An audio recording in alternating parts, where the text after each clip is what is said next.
성경을 읽다 보면 이야기의 전개가 느려지고 자세해지는 부분을 만나게 됩니다.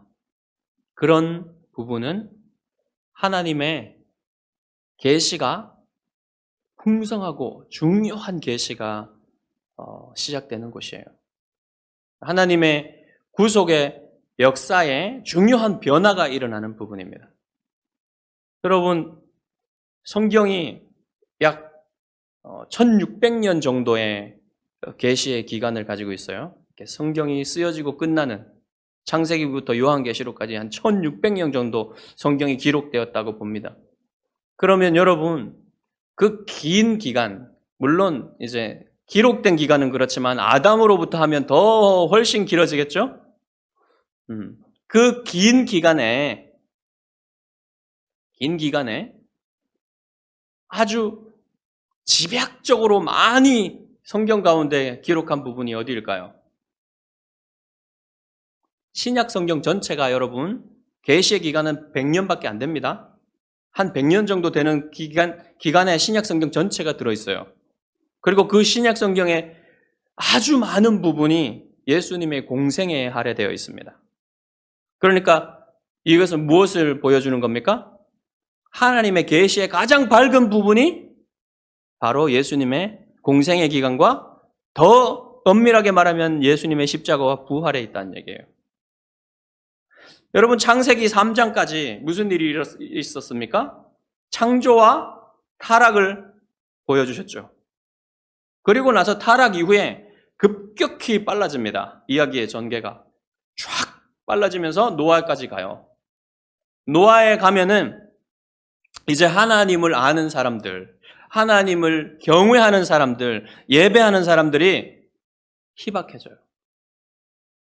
그래서 대홍수가 있고 그 다음에 하나님이 노아와 언약을 세웁니다. 노아의 언약을 계시하시죠.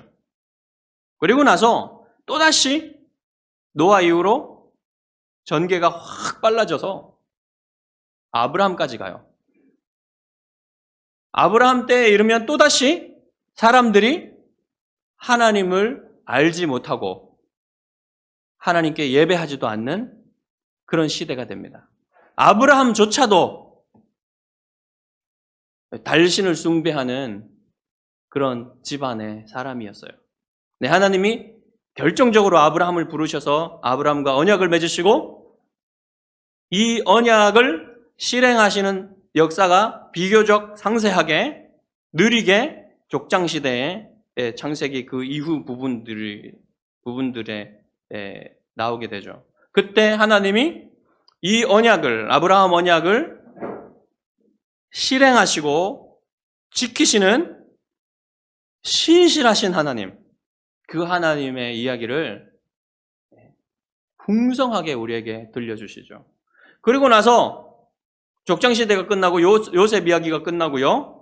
400년을 그냥 건너뜁니다. 출애굽기에 들어와서, 그죠? 그리고 출애굽기에는 하나님이 압제받는 이스라엘 백성들을 구원하시는 이야기가 비교적 천천히 이어지죠. 광야 이야기도 우리가 지나갔습니다.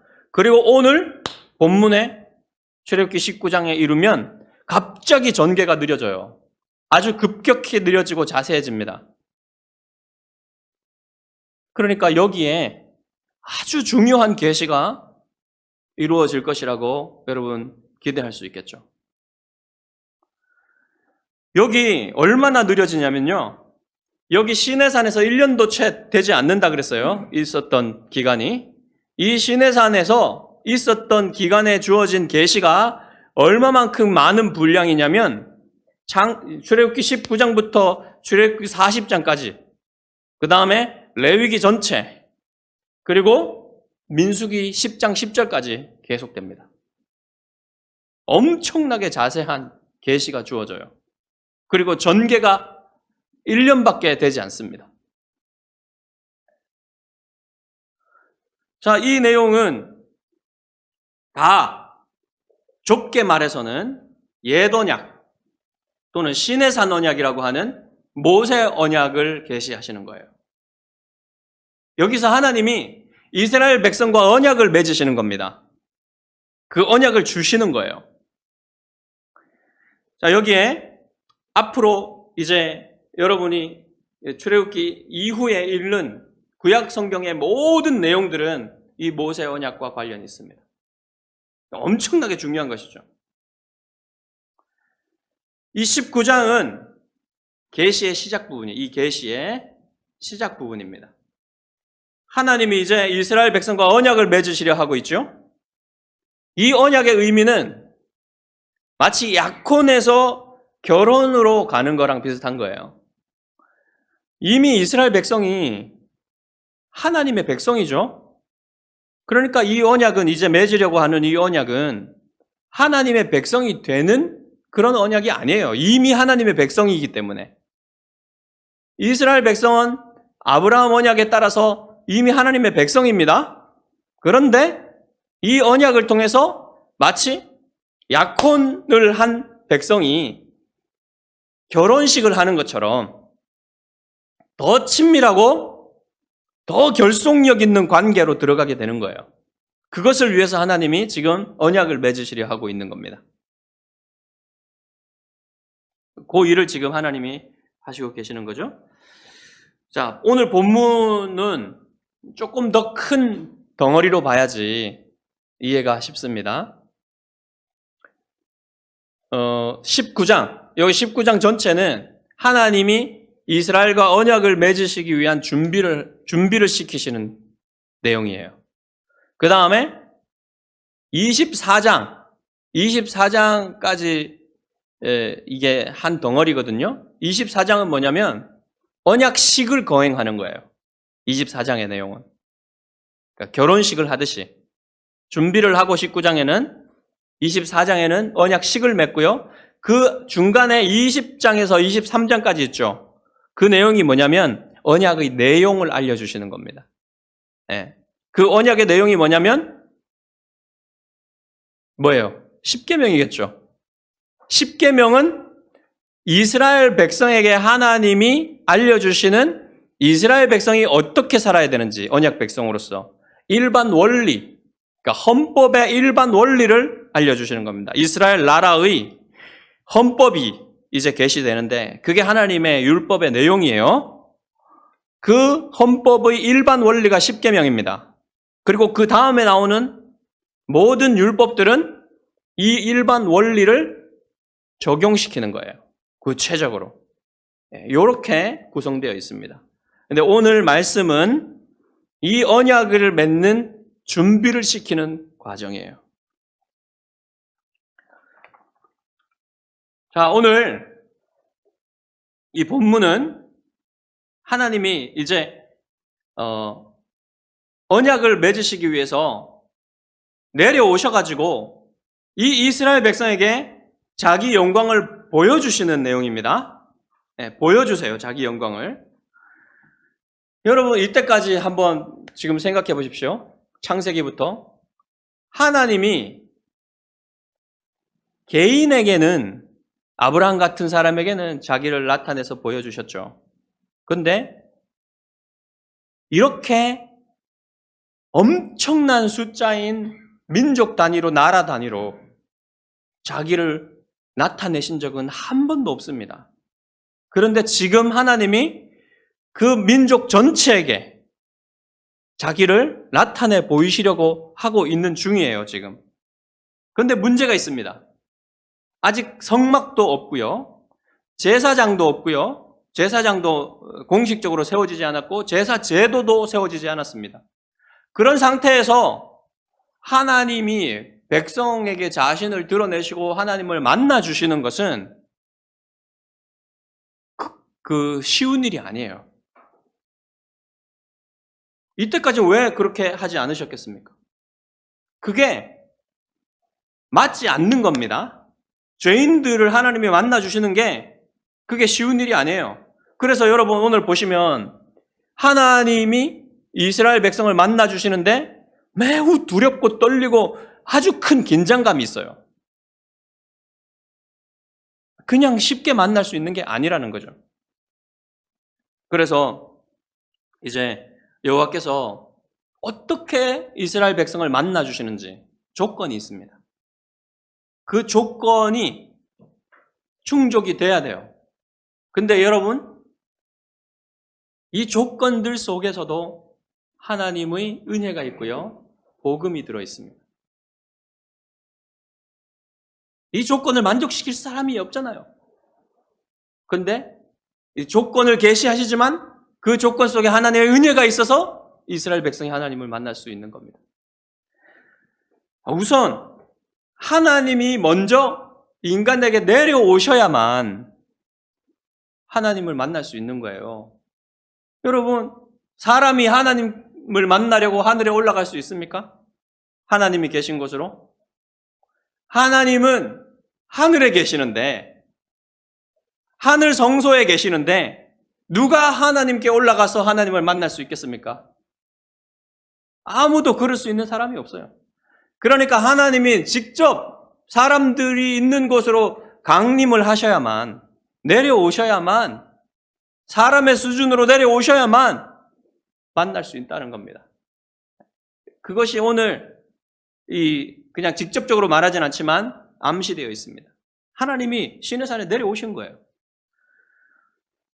그 다음에 두 번째는 중보자가 필요하다는 거예요. 하나님과 사람 사이에 죄가 있는 사람은 영광스러우신 하나님을 보면 죽습니다.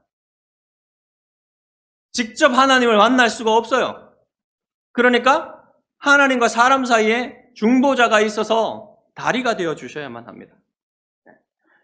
근데 이 옛 언약의 중보자는 모세지요. 근데 모세도 죄인 아닙니까? 그러니까 죄인인 모세도 죄인이니까 문제가 있어요. 그렇지만 하나님이 이 옛 언약에서는 우리의 영원한 중보자이신 예수 그리스도의 그림자로서 모세를 택하셔서 모세가 옛 언약의 중보자가 되게 하신 것입니다. 그런 의미예요. 오늘 본문에 보시면 이 모세가 하는 일이 다 중보자의 역할입니다. 모세가 산에서 내려와서 산 위에서 하나님께 언약에 대해서 받은 말씀을 백성에게 전합니다. 그러니까 백성이 그 하나님의 언약의 내용을 듣고 기꺼이 우리가 그렇게 순종하겠습니다라고 반응을 하죠. 그리고 그 백성의 반응을 가지고 다시 산으로 올라갑니다. 그래서 산 위에 가서 하나님께 말씀을 드려요. 자, 여러분, 왜 이런 과정이 필요할까요? 하나님이 백성이 무슨 말 하는지, 백성이 무슨 생각하는지 모르시기 때문에 이런 과정이 필요할까요? 아니에요. 그게 아니라 중보자를 통해서 만나 주신다는 이 진리를 가르치시기 위해서 이렇게 하신다는 겁니다. 모세가 중보자라는 거예요. 그런데 모세도 죄인이잖아요. 똑같은 사람이잖아요. 그렇기 때문에 모세가 백성이 하나님이 뽑으시고 하나님이 중보자로 세우신 사람이라는 것을 믿어야만 해요. 신뢰해야만 해요. 그래서 하나님은 백성이 모세를 신뢰하게끔 하는 조치를 취하십니다. 9절입니다. 여호와께서 모세에게 이르시되 내가 빽빽한 구름 가운데서 내게 임함은 내가 너와 말하는 것을 백성들이 듣게 하며 또한 너를 영영히 믿게 하려 함이니라. 그렇죠. 계속해서 모세가 하나님이 택하신 중보자라는 것을 믿도록 기적을 베푸셨어요. 기적. 제가 기적이라고 말하는 이유가 있습니다. 이게 지금 무슨 일이 일어나고 있습니까? 산 위에서 모세와 하나님이 대화를 하는데 여러분, 그 대화를 하는데 여호와께서 무슨 말씀을 하시는지 산 밑에서 백성이 들을 수 있도록 하셨단 말입니다. 지금 그것은 백성이 지금 하나님과 대화하고 있다는 것을 듣게 하심으로써 모세가 바로 중보자라는 사실을 백성이 믿을 수 있도록 하시기 위해서 기적을 베푸신 거라는 거예요. 빽빽한 구름, 어두운 구름 밑에서 지금 대화가 이루어지고 있는데 놀랍게도 그 하나님의 음성을요, 산 밑에서 사람들이 듣는단 말이에요. 이런 일이 어디 있습니까? 그 모든 백성들이 다 여호와의 목소리를 듣고 있다는 거예요. 이런 기적을 모세가 중보자라는 사실을 알리시기 위해서, 확증하시기 위해서 기적으로 보여주셨다는 거예요. 여러분, 그런데 성경이 그랬다고 하니까 이제 과연 이런 일이 사람들이 진짜 하나님의 그 음성을 들은 것일까 하고 학자들이 궁금해했어요. 그래서 성경을 잘 연구해보고 읽어보니까 이것은 진짜로 백성들이 하나님의 음성을 들은 것이다. 이런 결론을 내릴 수밖에 없는 거예요. 왜 그러냐면 여러분 보시면 20장 19절에 가보십시오. 하나님이 우리에게 말씀하시지 말게 하소서. 우리가 죽을까 하나이다. 뭐예요? 하나님의 음성을 들었기 때문에 지금 20장에 가면 십계명을 하나님이 직접 말씀하세요. 백성들에게. 그 음성을 들었기 때문에 그게 너무 두려워서 하나님이 직접 말씀하시는 게, 하나님이 직접 말씀하시지 말고 모세가 대신 듣고 우리에게 말씀하게 해주십시오. 이렇게 부탁하는 겁니다. 그리고 신명기 4장 12절에 가면 모세가 이때의 19장의 일들을 회상하면서 이제 백성들한테 설교를 하는데 이렇게 말해요. 여호와께서 불길 중에서 너희에게 말씀하시되 음성뿐이므로 너희가 그 말소리만 듣고 형상은 보지 못하였느니라. 하나님이 말하시는 것을 들었다고 말하는 거예요, 모세가. 모세도 알고 있다는 겁니다, 이거를. 모세도 같이 들었으니까요. 이따가 보면 이게 나옵니다, 이 내용이. 자, 분명히 이스라엘 백성이 여호와 하나님의 말소리를 산 밑에서 들은 거예요. 이렇게 해서 모세의 중보자의 위치가 확증되고요. 하나님과 백성이 만나는 데는 중보자가 필요하다는 것이 그렇게 밝혀졌습니다. 그 다음에 또 한 가지 하나님을 만나기 위해서 필요한 것이 뭐냐면 성결함이에요. 성결함. 여호와께서 모세에게 이렇게 말씀하셨습니다. 너는 백성에게로 가서 오늘과 내일 그들을 성결하게 하며 그들에게 옷을 빨게 하고 준비하게 하여 셋째 날을 기다리게 하라. 이는 셋째 날에 나 여호와가 온 백성의 목전에서 시내산에 강림할 것입니다. 여러분, 옷을 빠는 것은 겉으로 깨끗하게 하고자 하는 거죠. 겉모습으로. 그런데 여러분, 옷을 빨고 새롭게 깨끗하게 입으면 마음가짐도 새롭게 되겠죠. 그런 의미예요. 외적인 환경을 깨끗하게 함으로써 마음 속에 있는 더러움을 제거하고 죄와 멀어지고 죄를 제거하라, 이런 뜻입니다. 그렇기 때문에 이런 여호와의 뜻을 깨닫고 모세가 뭐까지 시키냐면 옷을 빨 뿐만 아니라 여인을 가까이 하지 마라까지 이렇게 지시를 하는 거예요. 물론 여러분, 부부 관계를 나쁜 것이라, 죄된 것이라 볼 수는 없겠죠. 하지만 그만큼 이렇게 외적으로 멈추면서까지 그렇게 죄를 멀리하고 마음을 깨끗이 하라, 이런 성결한 준비를 하라, 이런 명령을 내린 것입니다. 오늘과 내일 이틀 동안, 그리고 셋째 날에는 여호와를 맞을 준비를 해라, 이런 거예요. 여러분, 사람이 환경의 영향을 많이 받습니다. 그래서 여러분, 우리가 예배를 드릴 때는 예배에 합당한 복장을 하는 게 맞아요.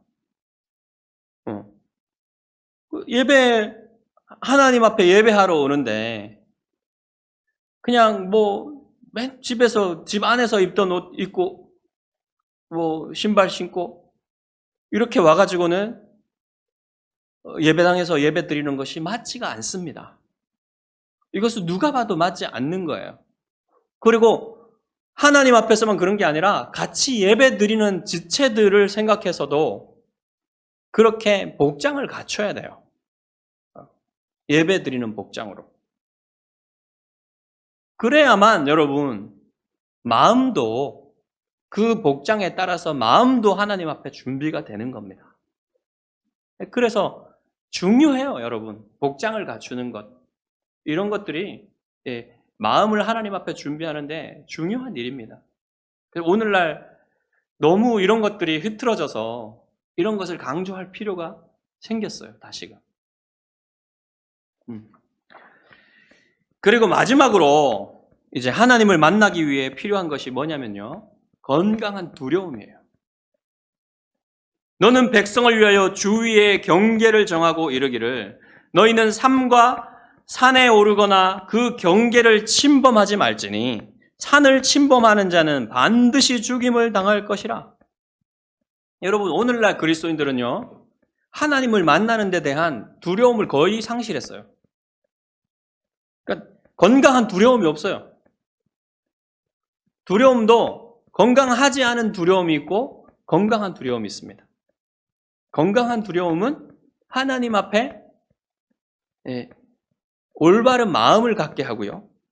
또 건강한 두려움은 하나님께로부터 멀어지는 것이 아니라 오히려 가깝게 만드는 그런 결과를 가져옵니다. 그런 영향이 있습니다. 하나님 여러분 두려운 분이시죠? 근데 우리가 하나님 예수 그리스도의 은혜 아래에 있기 때문에 이 두려움 없이 하나님 앞에 나가는 것에 너무 익숙한 나머지 건강한 두려움마저 잃어버리는 그런 결과들을 가져올 수가 있어요. 여러분 하나님 앞에 나오는데 건강한 두렵고 떨리는 마음은요 필수적입니다. 하나님은요 모든 것을 아세요. 우리의 생각, 의도, 우리의 의도의 흐름까지 다 아십니다. 그러니까 누가 하나님을 경외하고 경외하지 않는지 하나님 다 아세요. 그런 하나님 앞에 두려워 떨지 않을 수 있는 사람은 없어요. 그래서 하나님 앞에 예배하러 나오는 마음은요, 두렵고 떨리는 마음이어야 해요. 건강한. 그것이 조건입니다. 하나님을 만나는 조건. 여러분, 구약 성경에 보면, 신약 성경에도 있지만, 구약 성경의 대표적인 예가 뭡니까?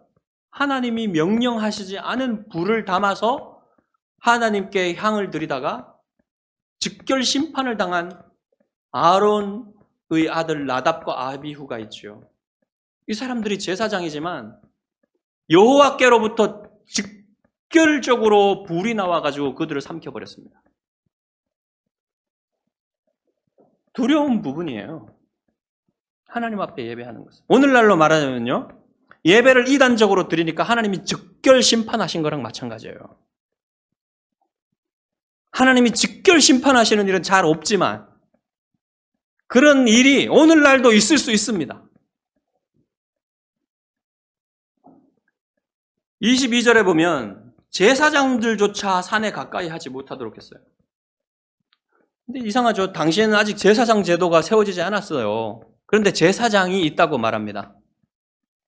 물론 이 제사장이라는 단어가 여러분 사제라는 뜻 이렇게 사용될 수도 있습니다. 그러니까 이 제사장 제도는 없었지만 제사를 집행할 사람들은 여전히 그때도 있었어요. 아직 이미. 왜 그러냐면 24장 5절에 가보시면 모세가 이스라엘 자손의 청년들을 보내어 여호와께 소로 번제와 화목제를 드리게 했다고 해요. 이때 간 사람들이 바로 이 제사장이라고 하는 사람들입니다. 그렇게 볼 수 있겠죠. 그러니까 그때도 아직 제사장 제도는 세워지지 않았지만 이미 제사를 집행하는 사람들은 있었던 거예요. 여러분 이런 사람들로 뽑힌 사람들은 아주 열성적인 사람이겠죠. 여호와께. 이런 사람들은요. 하나님을 향한 호기심이 굉장히 커요. 영적인 호기심. 그래서 그들이 하나님 이렇게 강림하신 하나님께 가까이 나아가려고 하지 않겠습니까? 그럴 수 있단 말입니다. 그래서 그것을 막은 거예요. 자, 그러면 여러분, 오늘날도 마찬가지겠죠? 하나님께 열심히 있고 호기심이 많은 사람들은 하나님 뭔가 비밀스러운 방법이 없을까? 하나님을 만나는. 그래서 어떤 비밀스러운 기도의 방법, 어떤 더 특이한 예배의 방법, 아니면 성경을 해석하는데 아주 특이한 성경 해석법을 보면 끌려요. 그래가지고 막 찾아봅니다. 그래가지고 잘못돼서요, 이단에 빠지는 경우가 많이 있어요. 이단들이 그렇게 하거든요. 마치 음모론이 아주 자극적이어서 거기에 맛을 들이면요, 빠져나올 수 없게 돼요. 음모론의 맛을 들이면. 그렇듯이 여러분, 이 기독교에도요, 이렇게 성경 해석을 아주 맛깔이 나는데 뭔가 신비롭고 뭔가 정통 신앙하고는 좀 다른 그런 것들을 하는 사람들이 있습니다. 여러분, 이러다가 망합니다. 영적으로. 원리가 뭐냐면요, 성경이 멈춘 곳에서 멈춰야 돼요. 성경은 마귀에 대해서 관심은 있지만 그렇게 많이 얘기해 주지 않습니다. 천사에 대해서도 마찬가지고요. 그리고 천국의 실제에 대해서도 얘기는 해주지만 구체적으로 말해주지 않아요. 거기서 멈추란 얘기예요.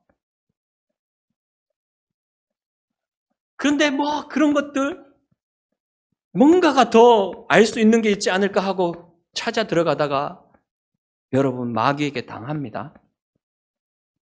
아담과 하와도 마귀의 꼬임에 넘어가서 뭔가 더 이 과일에 뭔가가 더 있지 않을까 하는 그 생각으로 끌려 들어간 거예요.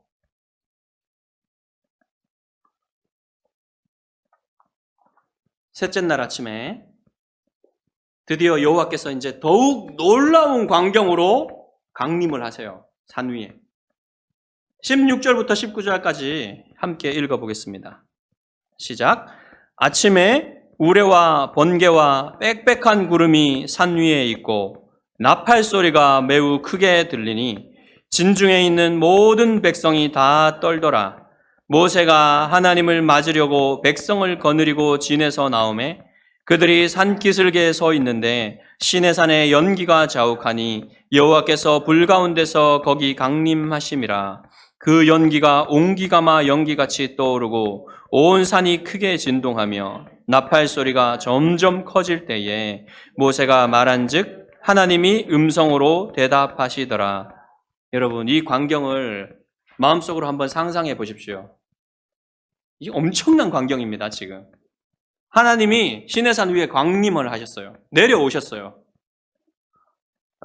특별하게 임재하셨단 말입니다. 그곳에. 그런데 이제 모세와 백성은 하나님을 맞으려고 이제 진 앞으로 나왔어요. 그 상황에서 어떤 광경이 펼쳐집니까? 산에. 천둥과 번개가 쳐요. 팍 하면서 천둥과 번개가 내리치고요. 그 다음에 빽빽한 검은 구름이 그 산을 덮었어요. 그 다음에 엄청나게 큰 나팔 소리가 들립니다. 이것은 뭐 사람이 부는 그런 나팔 소리가 아니에요. 어마어마한 나팔 소리가 들려요. 그리고 산 전체가 불가마, 옹기가마처럼 연기를 내며 막 이렇게 엄청나게 뜨거운 불덩이가 그 안에 들어있는 것처럼 그렇게 연기가 솟아오릅니다. 그리고 산 꼭대기에는 불이 붙은 것처럼 불이 타오릅니다. 그리고 산에 지진이 일어나서 막 흔들려요. 그리고 나팔 소리는 점점 더 커집니다. 그리고 모세가 하나님께 말씀을 드리자 하나님이 모세에게 대답을 하세요. 무슨 얘기를 했는지는 안 나옵니다. 그렇지만 이 음성을 백성들이 들어요. 아까 그 불 가운데서 말씀하시는 음성을 들었다 그랬죠. 바로 이거를 얘기하는 겁니다. 창세 이래로 이런 영광을 한 나라나 한 백성에게 보여주신 일이 없어요. 여러분. 누구에게도 이런 걸 보여준 일이 없습니다. 오직 이스라엘 백성에게만 이런 것을 보여주셨어요. 환상이 아닌 실제로 보여주셨단 말입니다. 다만 여러분, 이사야 선지자를 보면 이사야 선지자가 환상 중에 하나님의 영광을 보는 내용이 나와요. 6장 1절, 이사야 6장 1절에 이런 내용이 나옵니다. 우시야 왕이 죽던 해에 내가 본즉 주께서 높이 들린 보좌에 앉으셨는데 그의 옷자락은 성전에 가득하였고 스랍들이 모시고 섰는데 각기 6 날개가 있어 그 둘로는 자기의 얼굴을 가리었고 그 둘로는 자기의 발을 가리었고 그 둘로는 날며 서로 불러 이르되 거룩하다 거룩하다 거룩하다 만군의 여호와여 그의 영광이 온 땅에 충만하도다 하더라. 이같이 화답하는 자의 소리로 말미암아 문지방의 터가 요동하며 성전의 연기가 충만한지라. 비슷한 광경이 펼쳐지고 있죠. 이 광경을 보고 너무너무 두려웠어요. 이사야가. 환상 중에서 봤는데도. 그래서 이렇게 말합니다. 화로다 나여 망하게 되었도다. 나는 입술이 부정한 사람이요 나는 입술이 부정한 백성 중에 거주하면서 만군의 여호와이신 왕을 배웠음이로다. 이게 죽을 것 같다는 느낌이 든 거예요. 여호와의 영광을 봤으니까 죄인인 자기가. 또 변화산에서 베드로와 요한이, 야고보와 요한이 영광스럽게 변화하신 주님이 모세와 엘리야와 대화하시는 것을 들었어요. 듣고 보았어요. 그리고 또 신약 성경으로 가면 사도 바울이 3층천에 가서 말로 다 할 수 없는 영광스러운 것들을 보았다 그랬어요.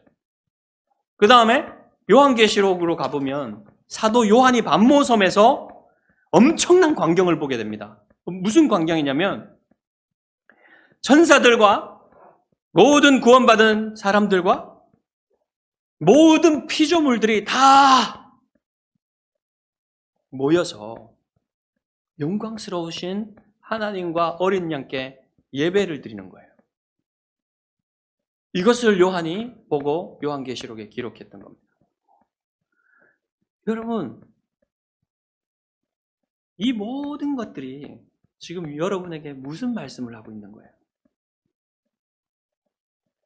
요한이 반모섬에서 본 그 환상은 장차 여러분이 천상에서 하나님께 예배드릴 모습입니다. 그리고 영원히 새하늘과 새 땅에서 여러분이 하나님께 예배드릴 그런 모습이에요. 그리고 지금 여러분이 지금 하나님을 만나는 이 자리, 이것이 여러분 시내산에서 하나님을 만났던 그 이스라엘 백성의 경험과 다른 경험이 아니고 같은 경험이란 말입니다. 그 영광스러우신 하나님을 뵙는 자리가 예배의 자리란 얘기예요. 우리의 예배의 자리란 말입니다.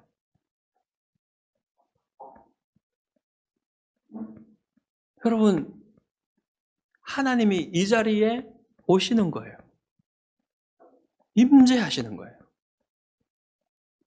우리는 죄인으로서 하나님을 만날 수가 없는 자들이지만 예수 그리스도의 의로 옷 입었기 때문에 하나님을 만날 수 있는 겁니다. 그리고 옛 언약의 중보자인 모세를 통해 이스라엘 백성이 하나님을 만났듯이 새 언약의 영원한 중보자이신 예수 그리스도를 통해서 우리가 하나님을 만날 수 있는 거예요. 그 일이 지금 이곳에서 일어나고 있는 겁니다. 여러분, 예배가 그런 자리예요. 그런 영광스러운 자리입니다. 그리고 우리에게 그 옛날에 하나님이 이스라엘 백성에게 원하시는 그 뜻을 십계명과 율법에 담아서 계시해 주셨듯이 지금 하나님은 여러분에게 복음을 계시해 주시는 겁니다. 이 예배를 통해서. 기쁜 소식을 매주 전해 듣게 하시는 거예요.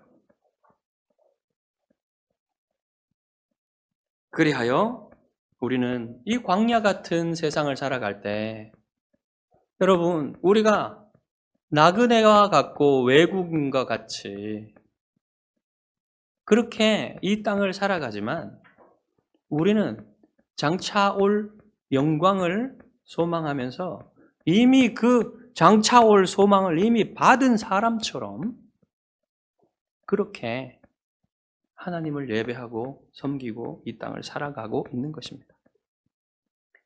이것이 예수 그리스도 안에 있는 여러분에게 주어진 위대하고 영광스러운 소망이라는 거예요. 여러분, 하나님은 그 위대한 언약에 이스라엘 백성을 초대했습니다. 그렇듯이 여러분은 그 옛 언약보다도 더욱 영광스러운 새 언약의 초대를 받아서 예수님 안에서 하나님을 만나고 있는 거예요. 하나님의 백성으로서 하나님의 위대한 소망을 가진 자들로서 이 땅을 살아가고 있는 것입니다. 여러분, 이제 마지막 날이 도둑처럼 올 것입니다. 그 날이 점점 가까워지고 있고 주님이 내가 반드시 속히 다시 오리라고 말씀하신 날이 가까워지고 있어요. 여러분 이 땅을 살아갈 때 때로는 우리의 소망이 어두운 것처럼 느껴질 때도 있습니다. 우리의 소망이 아주 희미하게 느껴질 때도 있고요. 하나님의 영광이 잘 보이지 않을 때도 있어요. 그렇지만 여러분 밤이 캄캄할수록 새벽이 가까운 것입니다. 그렇듯이 세상이 점점 어두워질지라도 여러분 주님이 재림하실 약속은 언제나 반드시 이루어질 날을 기다리고 있다는 사실을 잊지 마십시오. 그리고 여러분 날마다 주마다 이 하나님을 만나는 영광스러운 자리에 여러분이 있다는 사실, 그것을 여러분 늘 인식하시고 하나님을 만나시기 바랍니다. 여러분은 장차 올 영광스러운 소망을 가진 백성들이에요.